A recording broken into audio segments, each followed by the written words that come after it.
Este podcast é orgulhosamente patrocinado pela Minimal Club.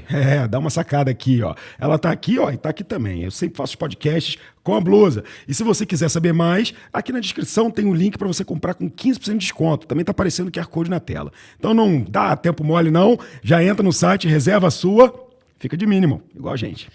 A minha origem, eu sempre fui uma criança muito inquieta, eu sempre conto isso desde pequeno. Eu nasci num ambiente de escassez e nada melhor do que um ambiente de escassez de te movimentar para a busca de oportunidade. E ali eu via nos meus pais aquele exemplo do trabalho, né, duro para conquistar, manter a casa, etc. E eu me inquietei muito cedo em trabalhar. Então, com 12 anos, eu aprontava uma coisa ou outra, comprava e vendia algo para alguém. E comecei a minha jornada profissional com 14 para 15 anos, bem cedo. E por incrível que pareça, naquela época, a tecnologia, esse mercado era bem diferente do que é hoje, né? Quem é das antigas sabe o desafio que era ter um equipamento desse em casa, uma internet de qualidade, aquela coisa toda. E eu estudava muito sobre o que tinha na minha casa. Minhas irmãs faziam cursos e deixavam as coisas ali jogadas. E eu tinha uma única função, Cris. A minha mãe dava um único recado. Quando eu voltar, espero que tudo aqui esteja em ordem e limpo, né? Então, quando eu voltava ali da escola, organizava a casa para deixar tudo em ordem, né? Porque a minha mãe, ela tinha apenas um olhar de direcionamento e ali era suficiente. E eu estudava muito, lia. E aí nessa eu li materiais de contabilidade, de finanças, né? Ali com 13, 14 anos. Falei, nerd é foda, né? Já vem de lá. E aí eu entendi aquilo, eu achei engraçado. Falei, o que é essa empresa? Então, muito novo, lia isso. E aí eu lembro que o meu start, eu pedi um videogame ali pro meu pai. Ele falou, calma que eu vou te dar algo diferente, e me matriculou numa escola, tipo Microlins, dessa daqui de profissionalizante. Eu falei, entendi, acho que é eu que vou ter que correr por mim mesmo, né? E eu comecei a ter contato com finanças, esse mundo, estudando isso ainda ali adolescente, e com o mundo de tecnologia. Porque ali muitos não sabem que vai ouvir datilografia, né? Curso, antigamente era curso de informática. Quantos toques você dava por minuto? Porra, desde aí testar a memória agora é foda. Tô sem ômega 3 em casa, né? E ali eu falei, que mundo mágico. Porque pra mim, não entendia, tive acesso a ambientes e pessoas que me ajudaram. Fiquei ali estudando, aí com 15 anos eles me convidaram para ser monitor. Então eles precisavam de alguém para corrigir os exercícios, provas e tal. E eu falei, comecei. E dali eu não parei. Então eu entrei nesse mundo, meu primeiro função trabalhando era monitor numa escola profissionalizante. E ali eu comecei a ter acesso a pessoas e ambientes que foram me moldando para o que foi. E ali eu fui descobrir o que era uma escola técnica, que era um caminho possível além da escola particular. Dentro dessa escola eu tive uma grande mentora, que inclusive às vezes eu escrevo e agradeço para ela por essa estrutura. E aí fui vendo o ambiente de o que era estudar, né? A oportunidade de uma universidade, aí estudei na PUC. E aí na PUC meu mundo se abriu, porque eu estudei contabilidade durante muito tempo, só lidava com auditor. E aí quando eu entrei na faculdade eu falei assim, cara, o mundo para você é auditoria ou controller. E aí, meu racional, eu falei, qual que dá mais dinheiro e qual que é o acesso mais rápido? Fui auditor durante um tempo, só que ali sempre me inquietei, porque eu sempre tive comigo a vontade de empreender. E aí, no meu segundo para terceiro ano, acho que segundo ano da faculdade, eu saí de uma Big Four, né, que eu trabalhei na KPMG, e resolvi montar o primeiro escritório que não era a Cirrus. Isso era lá para 2008, 2009. Ali aprendi tudo. O que é ter um negócio, que a gente entende na prática que é muito diferente do que a gente imagina. Eu tive o privilégio de começar essa vida em Campinas, próximo à Unicamp. E a Unicamp é um berço de inovação, claro, e etc. E ali eu tive o contato com os empreendedores, que era uma empresa chamada na época Empreendemia, que é hoje um dos fundadores trabalha na Nuvem Shopping, um Luiz, amigo até hoje. Eu falei, isso aqui é algo que me agrada, porque eu sempre gostei de tecnologia, mas nunca pude ir para esse ramo, né, na minha carreira. E aí eu juntei esses dois mundos, eu falei assim, vou criar então um negócio, que é a Cirrus, que é uma empresa de contabilidade, focada nesse mundo de tech, que é onde eu tive o primeiro contato com contratos de investimento, investidor anjo, o mercado se abrindo, o governo olhando para isso. E aí, passado alguns anos, em 2013, eu falo que eu reiniciei toda essa trajetória, saí de um escritório tradicional e montei a Cirrus, que é o negócio que eu tenho hoje, que estou numa cadeira ali de executivo, né, tocando algumas iniciativas. e não me arrependo nem um pouco, né? A jornada foi maluca, assim, de decisões. E quando eu falo que eu acompanhei dos 27, hoje a gente tem 27 unicórnios? Mais ou menos. Tá agora você devolveu a pergunta difícil. Hoje, vamos considerar que é 27. Lá pela Cirrus a gente atendeu, teve o privilégio de acompanhar 7 ou 8 deles. Puxa. Então, tudo que era, né, gestão, escala, e uma dessas empresas eu conheci o David aí na jornada também. Cara, tudo que era um mundo diferente que eu desejava ter, conhecer e vivenciei, foi que eu participei nessa jornada. Então, hoje na Cirrus a gente tem se movimentado na construção de produtos e um ecossistema, olhando para essa oportunidade como um todo. E foi nela que eu aprendi de fato estar numa cadeira de gestão, né? Então, hoje eu estou com um time em torno de 85 pessoas. Nossa! E numa gestão remota, que causa já alguns desafios também. E eu fui crescendo um escritório, né, por nicho. Hoje a gente está entre 0,5% de todos os escritórios no Brasil tem o tamanho que a gente tem, só que eu fiz isso com uma tese de crescer num nicho específico. Então, foi algo que eu gosto, né? Troco muito, é um desafio que eu levo para a vida e me divirto junto. Para fins de esclarecimento para o nosso público, no mundo atualmente são 1.200 unicórnios, sendo 45 na América Latina e 24 no Brasil. Um terço. Um terço dos unicórnios. Gente, é muita coisa, hein? Foi atendido pela Cirrus, pelo Cristiano especificamente. E esse é um aprendizado muito único, né, Cris? Você contou as diversas transições da sua vida, da sua carreira e o empreendedorismo, e as coisas foram acontecendo. Onde que foi o turning point que você se viu empreendendo e principalmente no meio de startup, empresas de base tecnológica? Cara, acho que o primeiro foi...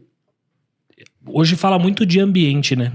De estar com a pessoa, ser a média das 5 pessoas.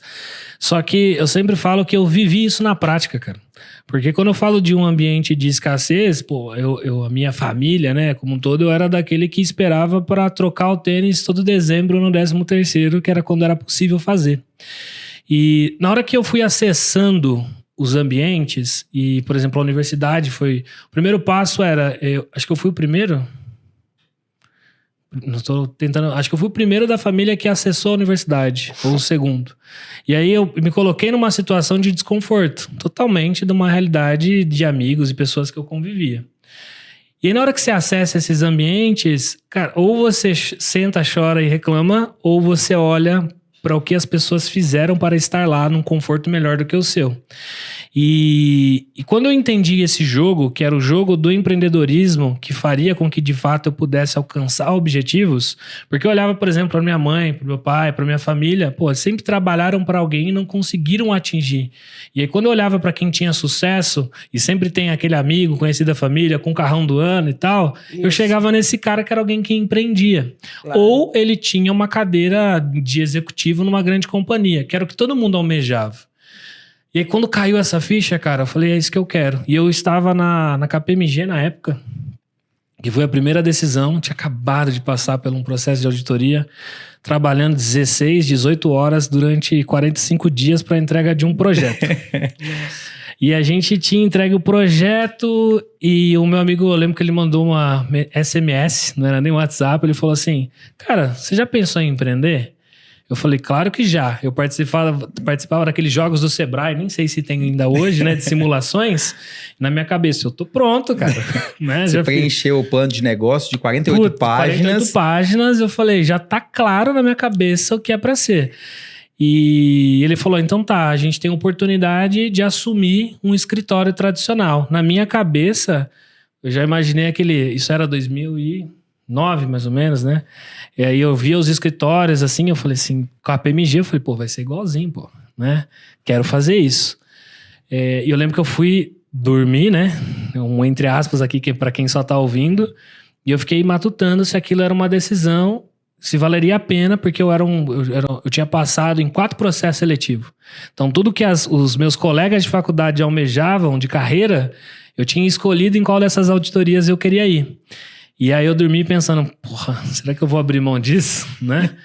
E foi uma noite não dormida, que aí foi a minha primeira decisão. Eu falei assim, cara, aqui eu quero construir por mim, eu posso ir para uma carreira e faz sentido, mas empreender acho que era uma coisa que sempre esteve dentro de mim, porque eu sabia que era por ali que eu viabilizaria sonhos e conquistas e tal.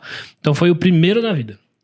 E aí foi onde eu descobrir que, porra, passei 1 ano e meio na Pindaíba e todo dia à noite eu repensava se eu deveria voltar para a função que eu tinha. Claro, dói o bolso, né? Dói o bolso. Você sabe que quando eu era pequena, eu via meu pai trabalhava muito, meu pai tinha 3 empregos e tudo, né? E aí eu me lembro perfeitamente do dia que eu perguntei para ele, falei assim, pai, quando é que você vai ficar rico? Ele era funcionário público. Na minha cabeça era o seguinte, você trabalhava, um dia você ia ficar rico. Não é assim. É isso. E foi muito isso, Cris. Aí, quando eu fiz esse primeiro movimento, eu tinha um escritório, cresci, e aí eu via o mundo de tecnologia expandindo. 2012 para 2013 começou a surgir esses unicórnios. E aí aquele fogo de empreender, ele falou assim, cara, a experiência de consumo tá mudando. Na época começou a sair as primeiras marcas se posicionando em nicho. Né? Surgiam sites que vendiam produtos exclusivos, seja para homem, para mulher, para perfil de produto. E aí foi o segundo ponto. Eu falei assim, cara, isso aí vai explodir. E aí eu quero navegar nesse mundo. E eu lembro que na época o escritório faturava acho que 60 mil na época, tinha um bom salário ali. E aí eu resetei de novo, falou 2013, eu pivotei a carreira novamente e montei a Cirrus, que era para ir para o mundo de tecnologia, e foi 2 anos caótico de novo. Porque, imagine algumas quebras de crença que eu tive, né? Então, contabilidade, como que você contratava um contador antes? Putz, era alguém que era de confiança, que já tinha trabalhado com alguém, e eu focando só no nicho de tecnologia, achei que era muito mais fácil, ninguém queria virar meu cliente na Unicamp, e tudo aquilo, só as novas empresas vindo. Até que eu uni um pouco como empreendedor, e hoje eu me enxergo muito mais como empreendedor do que como contador. Então, a contabilidade foi o meio que eu empreendi. E na época eu vi, cara, como que eu tiro a autoridade dessa relação individual e trago isso para o meio do digital para entrega, sabe? E na época a Rock Content de BH estava trazendo um contexto de marketing de conteúdo. Eu olhei para aquilo e falei, putz, é aí que eu vou fazer. Porque eu comecei a promover, de certa forma, a partir de conteúdo, autoridade, e a gente começou a vender contabilidade para pessoas que eu nunca vi, né? Hoje tem clientes que a gente nunca teve relacionamento, e aí foram fazendo alguns erros e acertos no meio do caminho. Mas foi engraçado que eu aceitei, né? Eu me conectei com o Diego na época, ele me passou um e-mail, ele falou, uai, só vem aqui trocar uma ideia. Aí eu lembro e falei, vou. E eu sou de Campinas, São Paulo, e ele mandou o endereço. Daí eu vi na época, era alguma coisa... não sei se era Savassi, BH. Aí eu falei, opa, acho que eu marquei em outro estado. Aí eu falei, mas tá aí. Eu fui pra rodoviária, naquele dia à noite, peguei um ônibus, desci lá, e no horário eu tava lá com o cara, e aí eu desenhei o primeiro plano de marketing do que seria a base pra gente construir e crescer a Cirrus. Isso é muito interessante, né? Quando a gente se conheceu, eu estava na Simba, em BH, e uma das primeiras perguntas que a gente fazia no início era, como a gente tem uma contabilidade de Campinas? Qual que é o diferencial competitivo dessa contabilidade? E de fato era essa proximidade, esse entendimento do negócio, essa velocidade de resposta. E isso acabou sendo um diferencial competitivo de vocês. E aí, curtiu esse corte? Então tá na hora de você compartilhar também o seu amor com a gente, né? Dá a curtida, aquele comentário, mas principalmente não deixa de se inscrever aqui para acompanhar todos os próximos cortes. A gente não vai parar de fazer conteúdo não, mas eu vou parar 3 segundos para esperar você comentar ou assinar a gente. Beleza? Tô te esperando no próximo.